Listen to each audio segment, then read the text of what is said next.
Hello, everyone, and thank you for tuning in today. My name is Seth Gerson. I'm a program director for K-12 education here at the National Governors Association, and welcome to our conversation today with Dr. Julie Fitz of the Learning Policy Institute on how governors and states can help provide students with high-quality summer learning and enrichment opportunities. Please note that these webinars are supported by and in partnership with the Wallace Foundation.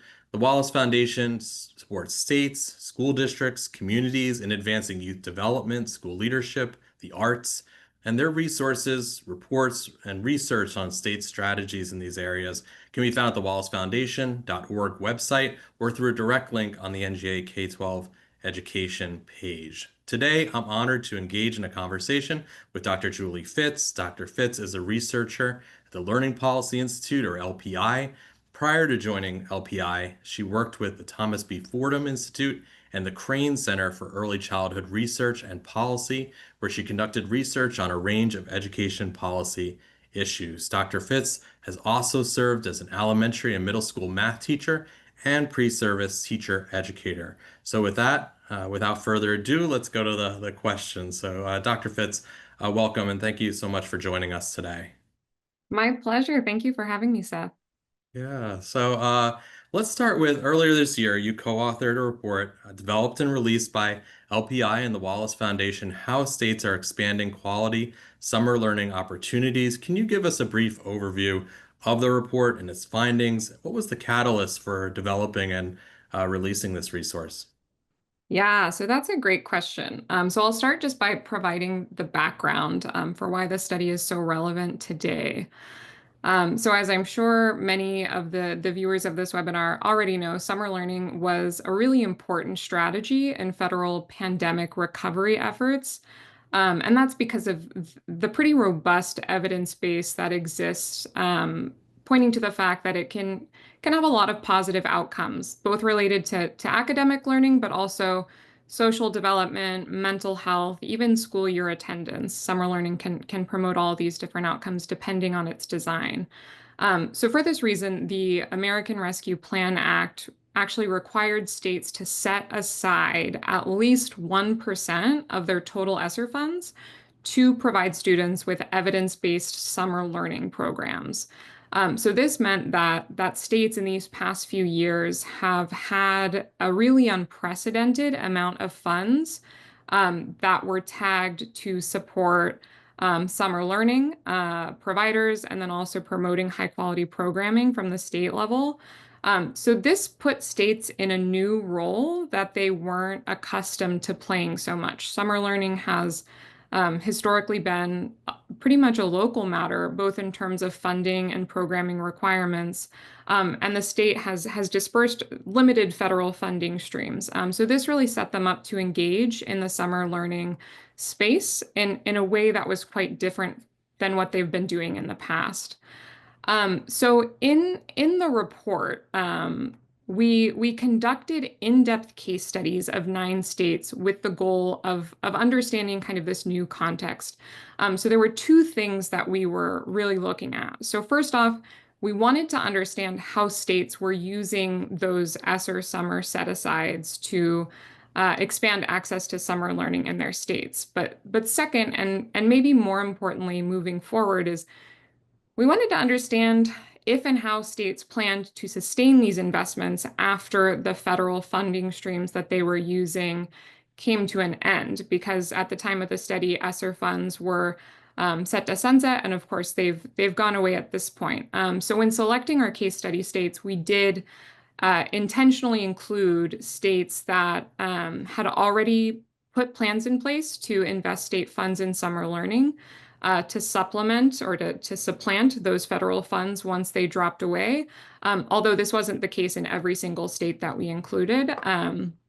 But yeah, the states that we ended up studying were, I'll just run through the list for those who are interested. We studied Georgia, Louisiana, Massachusetts, Michigan, New Mexico, Oregon, Tennessee, Texas, and Vermont. And by doing these case studies, it really allowed my team to capture a lot of different approaches to using ESSER dollars. and also understand how advocacy for ongoing state funding beyond the end of ESSER happened in a variety of different political and geographical contexts. So what do we find in these case studies? So first of all, there's just a tremendous variation in what's happening across states, but I'll try to point to some commonalities. So the first thing is that with their ESSER funds and additional state funds, if they were already putting funds towards summer learning, we saw that state education agencies were developing infrastructure. They developed new or they expanded already existing competitive grant programs in most cases. And these programs were really designed to expand access to quality summer learning experiences and to make them more accessible to youth and families by supporting providers. In the majority of cases, these programs were specifically trying to increase access for specific student groups. These groups varied across states, but one major target was students who are performing below grade level, or those who are from low-income families. So we saw efforts to tailor state investments toward these students who stood to benefit most from participating in high-quality summer programming. We also saw that states were themselves developing strategies to promote high-quality programming by developing grant requirements that, wanted to see specific programmatic features that aligned with best practices, and by issuing guidance that helped providers kind of align with what the research says about that works for student learning during the summer. And finally, states collected and they used a variety of data to understand the impact of these investments and also to advocate for ongoing support and funding. So we did some analysis of how they were going about that. So again, tons of variety across these approaches, but in the report, we try to give really robust examples of how they were going about developing these programs. When it comes to, garnering ongoing support for summer learning beyond the end of ESSER, we saw that one thing that was really key was just establishing clear goals for summer learning investments, because this enabled advocates at the state level to communicate with other state actors about how investments in summer could also intersect with other state priorities. So the goals that states were pursuing through their investments in summer learning actually varied quite a bit. Like obviously academic recovery was something that we saw in a lot of states, but others really emphasized the goal of enriching students' learning experiences beyond the curriculum. So giving them something, experiences during summer that looked different from what they were experiencing during the school year. And then there was a lot of emphasis on promoting student well-being, especially after school closures and some of the negative mental health outcomes that those contributed to. Other states were interested in building career-related skills, and there were, more goals than that even. So yeah, I think the final point to bring up there in terms of advocating for ongoing funds is that state leaders, particularly governors and legislators, were quite key to generate the momentum and build the coalitions that drove and ultimately led to state investment in summer learning in places where that was happening. That's great. Thanks so much, Dr. Fitz, that you've brought up so many good examples there, and that's a great mixture of states. And I think it's really interesting what you were saying around not just the federal investment spurring an expansion of these programs, but also rebalancing a little bit of where there was investment more at the local level, but also now states getting involved and pushing forward not only on the infrastructure that needs to be built for these programs to make it more accessible for students, particularly students that need it most, a key role there, and governors and states being able to provide that infrastructure for expansion of those programs. And you mentioned some of the ways that they were able to do that through those states. Can you share a few examples of the nine within the 9 states of where they were able to advance this work and how? Yeah, so I'll talk a little bit more. I'll give just a few examples and then I'll dive in a little bit deeper. But one example that is unique is in New Mexico. They funded summer internships that were paid for high school students, and the idea here was to provide direct economic support to youth and families that, during the COVID years were under some financial stress. And these programs were run by, county offices, by tribal governments, and really got these students involved in their local communities and got them work experience that the hope was would help them re-engage in their school year learning because they could see the value of having that high school diploma for their future workforce prospects, and just be a little excited to learn more based on the real world experiences they were having. In other states, we have Tennessee that was running summer learning camps, which were all districts were required to provide these camps, and to serve, students who were having difficulty during the school year and other priority groups. So those were really academic focused programs, although they did have some enrichment elements that were built in just to make it so that students, were enjoying coming in and having those opportunities to learn and socialize with their peers. Yeah, and then in Oregon, we saw a lot of, during the COVID period, particularly, a lot of enrichment focused investment. So they were funding community-based providers. So that's when I say that, I mean, non-school-based providers. So that's kind of like your local YMCAs, your Boys and Girls Clubs, but also your church groups, your museums, your libraries, all these other organizations that are providing programming.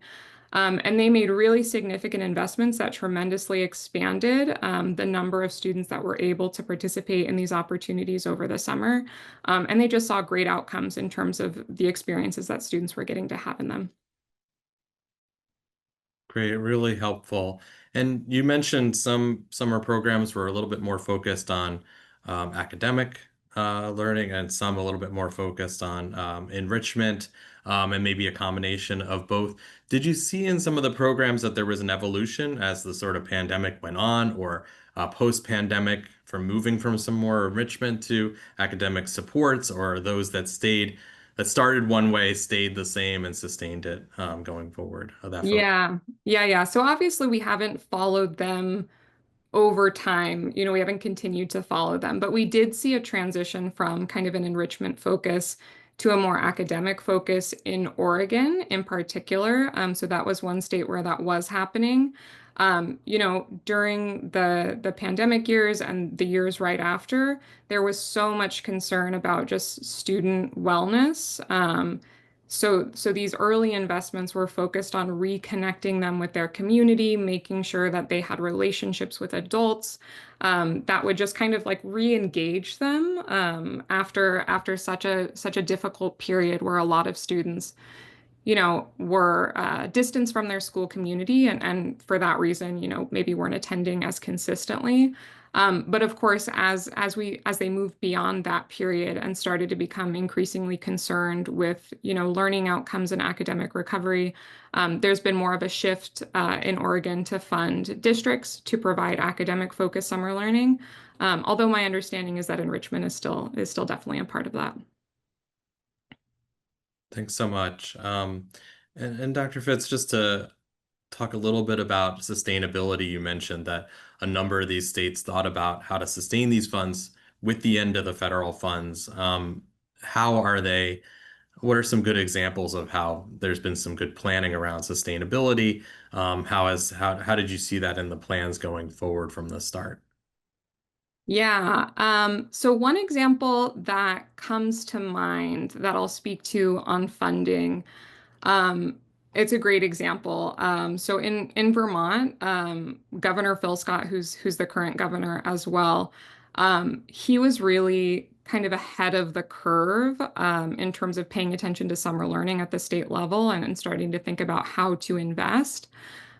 So what he did was in his January 2020 State of the State speech, so this is actually pre-COVID, he set the goal of achieving universal access to after-school and summer learning opportunities for all Vermont students and families who wanted to have a slot. So that's like a really big project in terms of expanding provider capacity and addressing affordability and access issues. But he really made this big goal and mobilized a lot of folks to get behind it. And what's interesting in this case that's I think worth highlighting when it comes to funding is the governor played a really key role in securing sustainable funding for the initiative. So in 2020, Vermont was on the verge of legalizing recreational cannabis. And the governor said he would sign the bill under the condition that the tax revenue from the cannabis sales would go toward expanding after school and summer learning opportunities. And so he got what he wanted, and it was put down in statute that all tax revenue that came from the cannabis would flow into the state grant program for after school and summer learning. So there's this kind of yearly pot of funds that is available on kind of like a going forward basis. But in addition to funding the grant program, so having those funds flow to providers, the funds also have gone toward 2 new staff positions at the state education agency to oversee the grant program and handle the data and the reporting and analysis on that front. So it's just a great strategy that I like to raise up because many states might have new revenue streams coming in from either cannabis or sports gambling or other kind of emergent funding streams. And state governors are really well positioned to influence the direction that these funds flow. So that's a big point to raise up. But on the funding front, this wasn't kind of the standard approach. It was pretty unique to Vermont. In the majority of states, the strategy was to create a line item in the state budget for the grant program so that it could be renewed from year to year. And of course, having a line item in the budget doesn't guarantee that a program will continue to be funded. But the folks that we spoke to, they shared that what it does is it keeps summer learning on the funding agenda, and there's kind of a tendency to renew those investments, especially because, after school and summer learning have kind of a bipartisan appeal. And like in Massachusetts, they've been funding an after school and summer learning grant program through a line item in the budget for over a decade. So that just kind of shows that these can be really consistent and sustainable ways to fund ongoing investment in making access to programs happen. I think the last thing that I'll bring up with regard to, reaching sustainability and ongoing state investment in the summer sphere is that, even though ESSER funding is gone, states did tremendous things with that money. They allowed states to build infrastructure like we talked to. They helped providers actually build infrastructure and develop new types of programming, align their work with best practices. And there are a lot of positive outcomes that folks can point to out of those investments. And what I want to raise up is that, even if there's been a gap, right? Those positive outcomes can really be rolled forward to argue for new state investments to continue that work. And that's what we saw in several of the states that we were studying, that they didn't have investments in summer learning at the state level planned prior to ESSER funds being available. But once they had those funds to spend, they really liked what they were seeing. And that was the case in New Mexico with that internship program that I mentioned.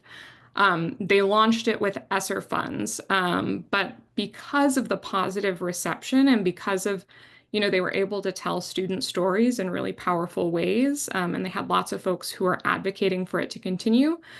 So the state has been allocating funds on a yearly basis to keep the program going and has even expanded the program and put more money toward it. So that's just, one example of how, all the great work that happened during the pandemic and recovery era with those funds doesn't have to be dropped. It can be kind of picked back up, and states can continue to build on the capacity that was built up during that time period. They're really helpful in the time of expanded need, expanded supports, and that providing with governors using, like you said, bipartisan. We've certainly seen that here, using the bully pulpit, using their budgetary authority to keep it in the spotlight and to continue those investments going forward.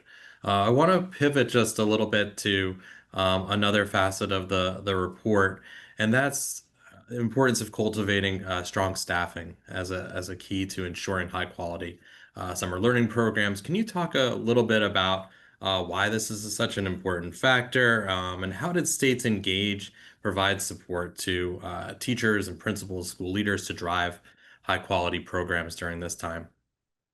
Yeah, I mean, workforce is so key to quality summer learning, um, particularly for programs that have a really strong academic focus.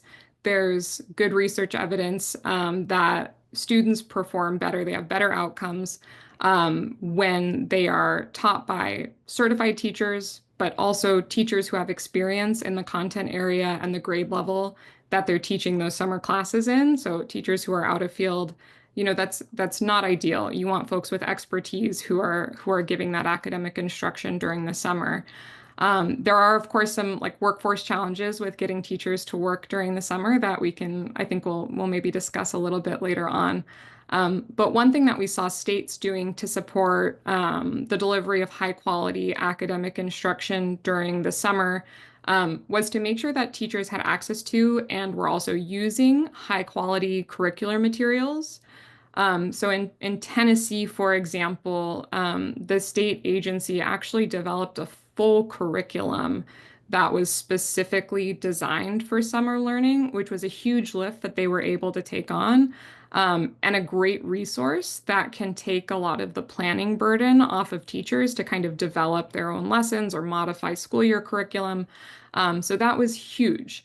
But what Tennessee also did is it wasn't required for schools to use that curriculum. They also allowed them to use the same curricular materials that they were using during the regular school year, if they preferred that, right? And this had a number of benefits. First off, like teachers are already familiar with that curriculum, so that can lessen the learning curve on their planning as they, get to know and they don't have to get to know a new curriculum. But it also allowed teachers to extend some of the unfinished units that they might have introduced to students during the year, or they could front load content that students would see in the next year in the same format that they would be seeing it because it's the similar curriculum. So giving teachers options, giving schools options about the curriculum, but making sure that they have strong resources regardless of their choice to support that summer instruction is really important. On the principal side of things, principals are providing a lot of the leadership that's necessary to plan for and ultimately deliver high quality summer programming. But it's difficult because preparing for summer is only one slice of their job, and it can be quite hard to make time and hold time for planning during everything that's happening during the school year. And as folks in the summer learning community always say, like, summer starts in September, right? That's when folks need to start thinking about what's going to be happening that next summer, at the very beginning of the school year. Um, so yeah, that's an ongoing challenge. But one thing that states were doing that supported school leaders was they were collecting and they were communicating the research evidence about how to design and implement effective programs. So all 9 of the states that we studied had issued some kind of research-informed guidance that gave recommendations about program design, how to promote attendance, which is associated with student outcomes, and how to deliver impactful instruction during those summer months. And in some cases, this guidance, like in addition to just stating the research and best practices, some states were actually including planning checklists and calendars and template documents for scheduling and transportation, and other resources that were designed to take a little bit of the burden off of the school leaders and their staff so that they didn't have to build out this material from scratch and they were kind of supported in structuring their thinking and planning and were supported in holding front of mind elements of design that would be really important for delivering high quality programming. So again, like this guidance really the state agency's role was to make sure that school leaders had resources available that would support them as they were, designing and implementing their summer programs. That's really helpful. Not only providing educators with the instructional materials so they can do the work to make sure it's high quality, but then guidance from the state to the principals and the school leaders and the district leaders to ensure that high quality as well. Then building that capacity to do their work, like you said, principals, school leaders, district leaders having so much on their plate in addition to after school summer to be able to provide some of those gaps with information is really helpful insights. So, as we end up a little bit on this webinar, taking a step back and just for a governor or state leader, listening to it and interested in moving work forward in this area, hearing about all the great work, bipartisan work that's happened during the pandemic and post-pandemic that has been sustained. What would be sort of your final advice that you would give to them prior to getting started? Yeah, I think there are so many things to learn from the work that is already being done, right? And what we've done in this report is we've documented in great detail examples of how states are building programs, addressing challenges, all kinds of things. And so I think the main lesson that I come away with this from is that um, folks can learn from the work that's happening in other states. And I think what we saw was that if there's a commitment to problem solving and creative problem solving, the resources are there and challenges can be addressed.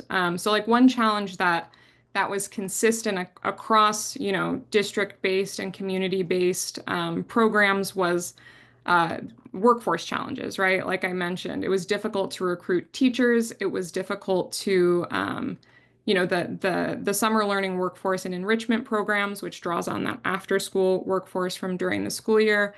They had staffing challenges because it's a relatively low pay role.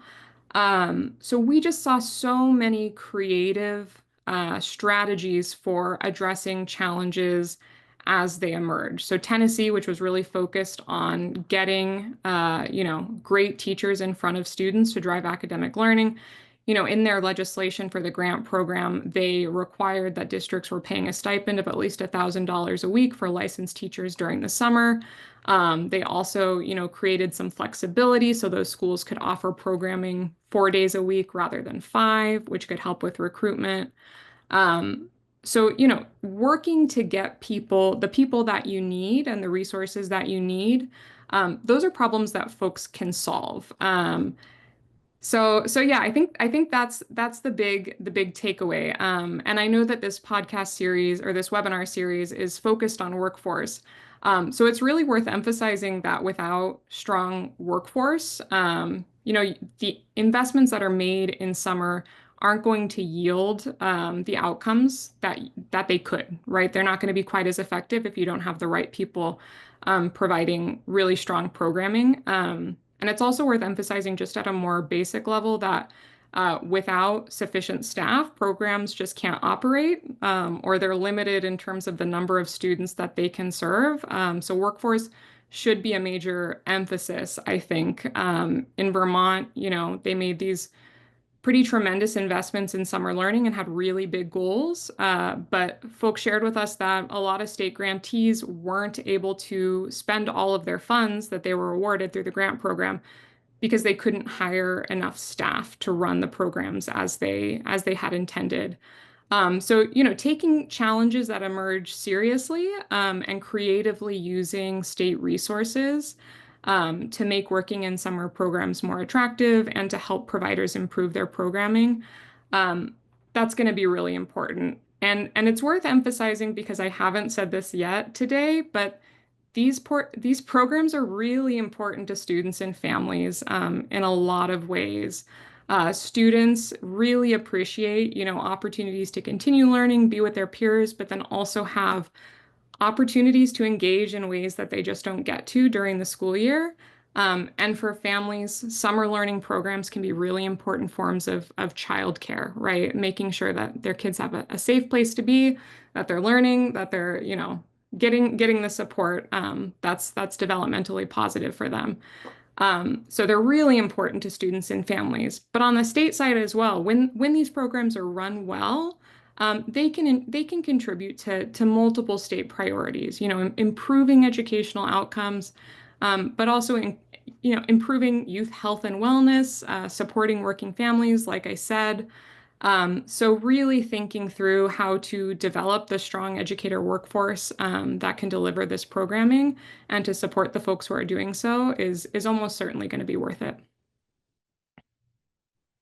Thanks so much. And I think that's really one of the big values of the report overall is that you dove into deeply what the states did with very tangible examples. And I know that's going to be really, really helpful. As you said, that not reinventing the wheel, but really learning from what had gone right, what was the lessons learned, and the report really provides that ability, and you've been able to illuminate that even further today. Thank you again, Dr. Fitz, for joining us and sharing your expertise and insights with us today. Viewers, please note that the report, additional resources, some of the states that you've heard mentioned today, they're in the report, but we'll pull out some of those links to specific state programs around summer programs so you can dive into that. They'll be attached to the recording once it's posted on the NGA website in the coming weeks. So until next time, thanks everyone and for tuning in and have a great day.